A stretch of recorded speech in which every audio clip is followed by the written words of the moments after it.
취준생 시절이었다. 지금으로부터 약 6년 전 50군데 정도 이력서를 보냈던 것 같다. 그 어느 곳에서도 연락은 오지 않았다. 물론 쉽게 생각한 것은 아니었지만 나를 필요로 하는 곳이 단 한 군데도 없다는 사실이 내 자신을 비참하게 만들었다. 그렇게 몇 개월이 지났을 때 걸려온 전화 한 통. 이력서 보고 연락드렸습니다. 혹시 내일 오전에 시간 되시나요? 큰 회사는 아니었지만 지원했던 곳 중에서 가장 관심이 갔던 회사였다. 난 들뜬 마음을 억누르며 대답했다. 예, 가능합니다. 그럼 내일 뵙겠습니다.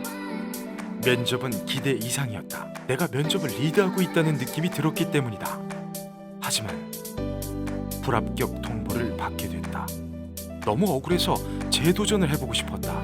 그래서 밤을 지새우며 온갖 자료를 수집하기 시작했고 한 달에 걸쳐 그 회사를 위한 홍보 전략 기획서를 완성해냈다. 뿌듯한 마음에 나는 다시 무작정 회사를 찾아갔다. 연락도 없이 말이다. 나는 말했다. 어느 한 청년의 열정으로 생각해 주시면 감사하겠습니다. 그러나 면접관은 부담스럽고 미안해서 내 기획서를 받을 수 없다고 딱 잘라 거절했다. 한 달 후 나는 다른 회사에 취업이 됐다. 신입사원 연수를 떠나던 날 전화 한 통이 걸려왔다. 그때 그 면접관으로부터 마침 자리가 하나 생겼다는 소식을 전하며 함께 일해볼 생각이 없냐는 것이었다. 이미 취업을 한 상태라서 나는 정중히 거절했다. 나는 그때의 경험을 통해 큰 깨달음을 얻게 됐다. 거절을 포기의 대상이 아닌 동기부여의 대상으로 바라봐야겠구나. 신기하게도 그렇게 생각한 후로 거절에 대한 두려움은 점점 작아지기 시작했다. 거절에 대한 두려움을 극복하는 것은 쉬운 일이 아니다. 하지만 그것을 이겨내면 얻을 수 있는 것들이 많아진다. 여기 거절에 대한 두려움을 극복해 유명 인사가 된 사람이 있다. 베이징에서 나고 자란 그는 미국에서 남부럽지 않은 회사에 다닐 정도로 잘 나갔지만 오랫동안 꿈꾸었던 사업을 시작하기 위해 회사를 나오게 된다. 모든 게 잘 될 거라 생각했으나 아니나 다를까 그는 투자자들에게 연이은 거절을 당하게 된다. 거절은 그에게 큰 상처를 안겨줬다. 거절에 대한 맷집을 키우기 위해 그는 용감한 도전을 하기로 결심했는데 100일 거절당하기 프로젝트가 그것이다. 이게 도대체 무슨 말이냐 하면 모르는 사람들에게 다가가 어처구니 없는 부탁을 요구해 일부러 거절을 당하는 것이다. 예를 들면 이런 것들이다. 경비원에게 $100 빌리기, 비행기 조종하기, 남의 집 마당에 장미 심기, 일일 교수 되기, 코스트코 안내 방송하기, 거린 인터뷰하기 등등. 100일간의 경험들과 그로부터 배운 그만의 통찰을 담아 책을 냈는데 출간 즉시 아마존에서 베스트셀러가 됐다. 그가 실제로 겪은 에피소드를 읽다 보면 생생하게 그림이 그려질 정도로 실감난다. 하지만 에피소드보다 더 관심이 갔던 건 거절을 바라보는 그의 시선이었다.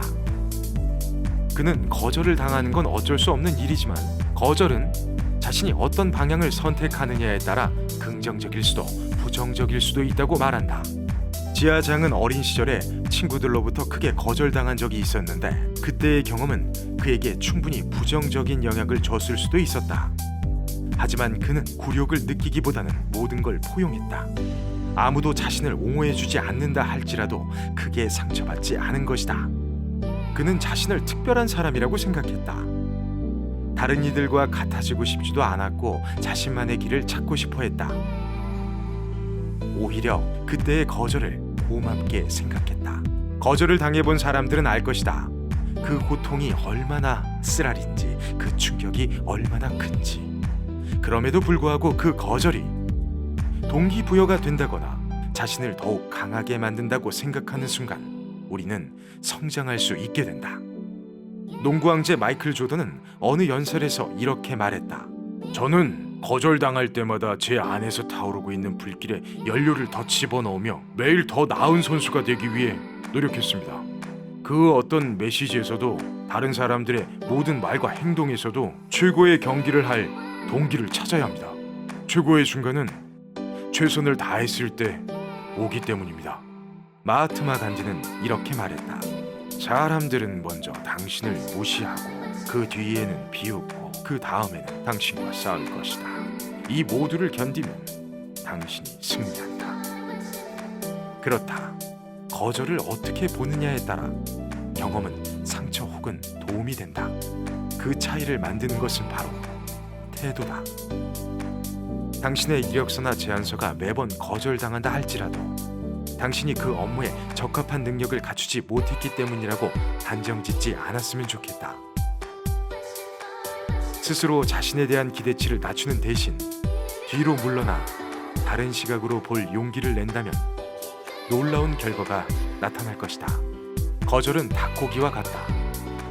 당신이 어떻게 요리하느냐에 따라 맛있을 수도 역겨울 수도 있다. 거절의 두려움에서 자유로워져라. 그러면 무엇이든 할 수 있다. 찌아장.